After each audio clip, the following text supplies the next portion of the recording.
আমি সামিহা আজিম, ব্যবস্থাপনা পরিচালক শাইনেস অ্যাপারেলস লিমিটেড।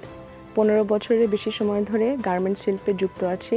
আমার বাবা প্রয়াত জনাব আলী আজিম খান শাইনেস গ্রুপ প্রতিষ্ঠা করেন। তিনি দীর্ঘ 23 বছর একটানা বিজিএমইতে কাজ করেছেন বিভিন্ন কমিটির চেয়ারম্যান হিসেবে। 2011 সালে আমি শাইনেস গ্রুপে যুক্ত হই পরিচালক হিসেবে।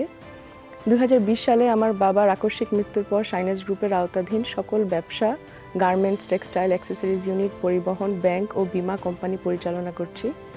2022 সালে অর্জন করি CIP status. Bangladesh plastic button manufacturers অ্যাসোসিয়েশনের ভাইস প্রেসিডেন্ট হিসেবে নিয়োজিত আছি। এফবিসিসিআই জেনারেল বডি মেম্বার হিসেবে কাজ করছি এবং পোশাক শিল্পে ব্যাংকিং সুবিধার উন্নতি ও নতুন মার্কেট তৈরির জন্য কাজ করে যাচ্ছি নিষ্ঠার সাথে। 2025-27 মেয়াদে নির্বাচিত হলে দ্বিতীয় প্রজন্মকে এই ব্যবসায় আসতে উদ্বুদ্ধ করতে চাই, বিশেষ করে মেয়েদেরকে। পাশাপাশি আমার পরিকল্পনা ছোট ও মাঝারি গার্মেন্টস মালিকদের ব্যাংকের সাথে নেগোসিয়েশনে ক্ষমতা বাড়ানোর।